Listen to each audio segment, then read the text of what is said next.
From vampire to selkies, from werewolves to wendigos, from mummies to changelings, history brims with warnings of monsters in human form.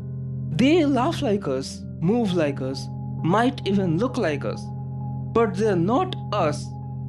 And the closer these things come to the familiar, the more terrifying they become. And this is such an ingrained fear because when the face you trust, the voice you know, begins to feel wrong, nothing feels safe anymore. Not the world, not the people around you, not even yourself. If recognition itself can lie, if the very mechanism we depend on to navigate reality can betray us, then every smile, every sound, every gesture might be a lie as well.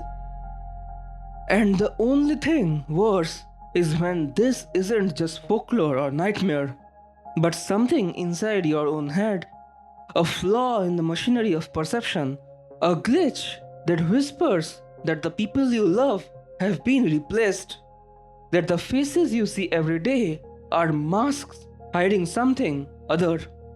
What was once a tale told to frighten children becomes a question you can't push aside. How can we trust reality when it's our own damn mind that deceives us? There is this horror podcast called The Magnus Archives. It's basically a dive into our most existential fears, each brought to life through these entities. Every one of them is terrifying. From Michael, the distortion who twists corridors until your mind unravels, to Jane Prentice, the corruption whose hive of worms crawls inside and devours you from within. But one has always haunted me more than the rest. They are called the not them. The idea behind this is deceptively simple. It replaces you. That's it. Once the not them consumes its prey, it becomes them. Appearance, memories, mannerisms, perfectly identical. Or at least, that's how it seems. Because here's the twist. The not them doesn't actually replace anyone. It only makes everyone else think it has. And that's where the true horror lies. Let's take one example from an episode. Rose Cooper was replaced by the not them and turned into not Rose. To everyone, her friends, her family, to the world, not Rose is indistinguishable from the real thing. Her voice, her smile, every detail checked out. But she isn't, not really. The catch is that only her daughter, Lucy, knows the truth. Only she sees the fracture. And that is not them's cruel signature. It always leaves one person aware. Just one. One person condemned to isolation, powerless to convince anyone else. Which means every hunt has two victims, the one devoured and the one left behind to break. But this horror isn't just fiction. There is a real world condition that turns this myth into waking nightmare.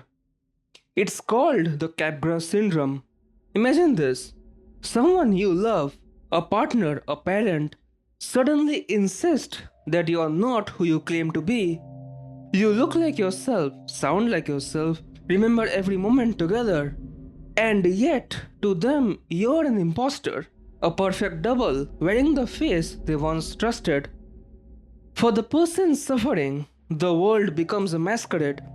Every loved one is replaced by a stranger in disguise. Sometimes, even their own reflection isn't safe. They might lash out, withdraw, or beg for the real person to come home, never accepting any proof you can offer. What makes Capgras truly cruel is the fallout. It doesn't just distort one mind, it fractures relationships. A wife locked out by her husband, a daughter accused of kidnapping her own mother. The bond that anchored your life suddenly collapses. and neither side can bridge the divide. Recognition, the very foundation of human connection, turns fragile, untrustworthy, and then the tragedy somehow deepens.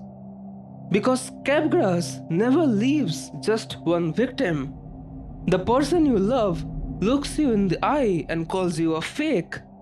In that sense, it isn't just their reality that shatters, it's yours too. Because when the mind betrays itself, when the face you love recoils in terror at yours, you are both trapped in the same nightmare. The human mind is the most intricate, the most delicate of systems. Despite all our science, we still have not mapped all its edges. And when something slips, when just one strand comes undone, there is a danger more terrifying than any external threat. That's the potency of this fear. Madness isn't monsters under the bed, it's the mind turning against its own senses. A widening, yawning gap between what the eyes see and what the brain believes. We try to rationalize. We must, but logic can't patch the fracture, right? Soon, nothing feels certain. Memories blur, familiar stories unravel, even your own feelings turn counterfeit. That's the true horror. Not losing others, but losing the map to yourself. Because sanity isn't a fortress, it's a tightrope. A tightrope stretched over a void. And walk it long enough, eventually everyone looks down. And once the chasm yawns open, it keeps spreading. Every word, every gesture grows suspect. Patterns dissolve where they should be and appear where they should not. Sleep fragments, thoughts loop. We ask ourselves, did that happen or did I invent it? Because the mind can betray itself in ways no monster ever could. Like the lone witness to a not them, or the loved one condemned by the Capgras, we are left behind stranded in a reality collapsing inward. Not even because anyone willed it, but because your own perception, your senses, your eyes, memory, and recognition has failed. Madness, damningly, isn't sudden or theatrical. It's quiet, subtle, patient. It's the slow unspooling of certainty, thread by thread, until everything feels off. It always comes down to this one thing. Capgras, though not them, madness itself. These are all expressions of the same primal fear.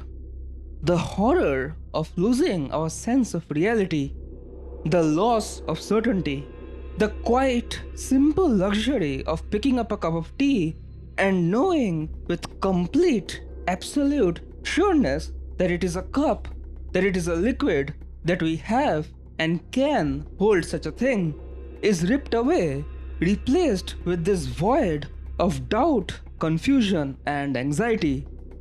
And that's it. That's this entire blasted concept in one very nasty nutshell. Because it's almost the single most terrible thing a person can endure. Being so profoundly, completely, totally, and utterly isolated, cut off, alone. And that's the marrow of it. Monsters, myths, delusions. Strip away the dressing and they all point back to the same fracture. When you can't just trust your own senses, you can't trust anything. The walls of the world collapse inwards. Every smile, every action carries the suspicion of deceit. Because terror is almost never always teeth and claw. Sometimes it's far subtler. Sometimes it's the ordinary rendered strange, the familiar made alien. Sometimes it's simply the unbearable thought that you can no longer believe your own eyes. And when that happens, when recognition itself becomes unreliable, the world doesn't just feel hostile, it becomes unlivable. And there is nothing more monstrous than that. Thank you for watching this video. If you did enjoy it, please consider subscribing and liking. Thank you for being here.